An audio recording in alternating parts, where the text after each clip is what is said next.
like pretty much everyone hates Donald Trump. Especially Malcolm Turnbull, the Prime Minister of Australia, who recently engaged in a huge diplomatic row with the United States over refugees.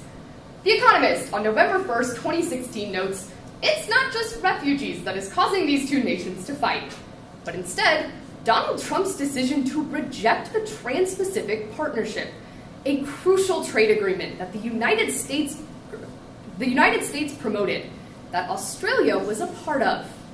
But Turnbull has promoted a crazy alternative. The Australian on January 25th, 2017 explains, he wants to replace the United States with China as a way to ensure that the trade deal continues with a major regional actor. The Wall Street Journal on February 3rd, 2017 explains, this was a deal promoted by both Bush and Obama to increase growth and regional stability, making it an essential deal to promote. Therefore, we need to ask the question, should the other TPP nations accept Australia's suggestion of replacing the United States with China? And the answer is yes, because China is a valuable trade partner for the region. First, it would promote regional growth. Next, it would encourage China to abide by better business practices. And finally, it could even lead to better regional stability. Many assume that because the United States has left the TPP, it's completely dead. This is a really America First perspective, and it's not right. The Trans-Pacific Partnership can persist as long as other nations continue the negotiations. So the first reason why these nations should accept Australia's decision to put China in place of the United States is because it could lead to regional growth. China is a huge trading partner in the region. And the Korea Times on January 27th, 2017 notes, immediately after many Korean nations felt that the Trans-Pacific Partnership was going to fall apart, South Korea launched their own pursuit of trade deals. They pursued one with Malaysia, Peru, Japan, all nations that used to be a part of the Trans-Pacific Partnership, knowing just how valuable this free trade is. However, as NPR on January 1st, 2017 notes, the formal framework the Trans-Pacific Partnership applies is far important, and the participation of the United States, a major country with a huge economy, would help Asian economies a lot. In the absence of the United States, China could fill this same role, as their economy is nearly as big as the United States, leading a former Trans-Pacific Partnership negotiator, Wendy Turnbull, to explain to NPR on January 30th, 2017. She felt that this wasn't too crazy of an idea, and instead could boost growth in the region. China has also promoted their own trade deal, the Regional Comprehensive Economic Partnership, or the RCEP. But one of the major problems with the RCEP is it doesn't have the same protections that the Trans-Pacific Partnership put in place. So the second reason why these nations should accept Australia's desire to put China in place of the United States is it could coerce China to abandon risky business practices and instead improve the practices they take. The Christian Science Monitor on February 1st, 2017 notes, China is pretty keen on state control, and they engage in a lot of practices that nations like the United States or even Japan and South Korea wouldn't think of. They simply do better business. That's why China wanted the RCEP, because this was a way to evade the regulation of the Trans-Pacific Partnership. But China was also excluded from the TPP to begin with by the United States.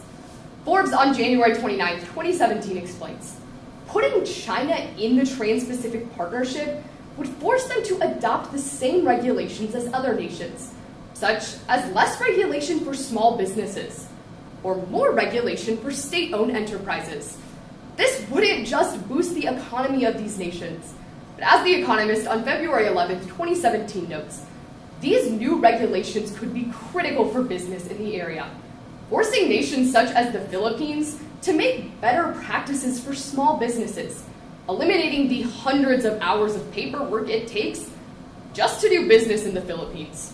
Therefore, this would coerce China to behave better, and it wouldn't just help the region, it would help their workers.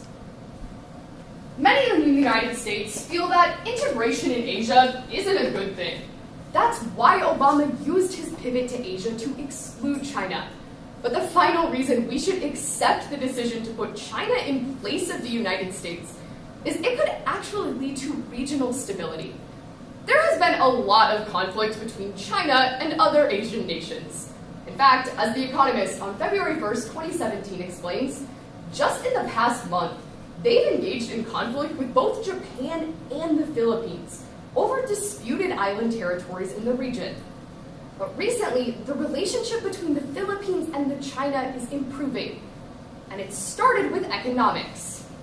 Forbes, on February 1st, 2017 explains, China invited the Philippines to a One Belt, One Road initiative, an initiative regarding their One Belt, One Road plan, which seeks to integrate economies and promote infrastructure projects in the region.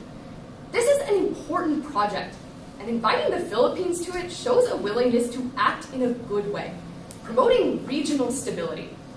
This all led the East Asia Policy Institute in January 2017 to conclude, we shouldn't fear better relationships between China, even though it has acted as an aggressor in the past. Putting China into the Trans-Pacific Partnership would extend a hand of goodwill to the nation, and could likely not only boost economies, but also promote regional stability, something critical for the region. Today, we asked ourselves the question, should the other TPP nations accept Australia's suggestion of replacing the US with China? And the answer is yes, because China is a valuable trading partner. First, because it would boost the economy of the region. It would coerce China to adopt better business practices, and it could promote regional stability. Therefore, while Donald Trump and Turnbull might have a lot of problems down the road, putting China in the TPP might not be such a bad idea.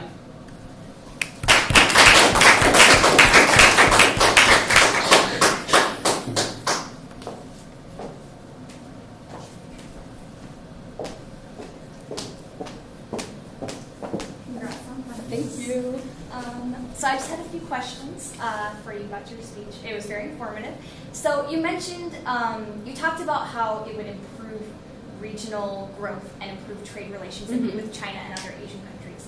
I'm curious if you could elaborate a little bit about what this kind of TPP-esque contract with these Asian countries, how would it change current trade deals that they have? Yeah, so one of the biggest things is that the Trans-Pacific Partnership would eliminate a lot of tariffs and regulations that go into trade. China is a huge economy in the region, so if nations such as the Philippines and Japan can trade with China without tariffs or extra taxes, this is going to be good for their economy, especially when it's a nation as large as China. Great, and I know you also mentioned the RCEP, which is a plan that China proposed, if I have that right.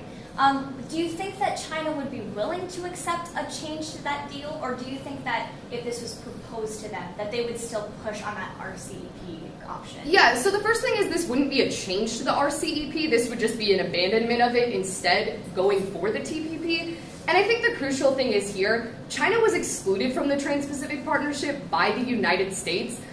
I would like to assume that China wants their economy to do better, so if they can get involved in the Trans-Pacific Partnership, which is a better deal than the RCEP, I would assume they would make the decision to do so. Great. And do you think that an acceptance of a TPP deal within these Asian countries, what would that do to the United States' influence within the region? Yeah, I think this would be really bad for the United States' influence in the region. Clearly, the United States abandoning the Trans-Pacific Partnership, which mostly was trade with Asian nations, really indicates that they're not pursuing the pivot to Asia that Barack Obama started, but instead they're looking to America first, exactly what Donald Trump has said. So I think if these nations start to trade more and more with each other, and they're integrated more, it's definitely going to exclude the United States from the region.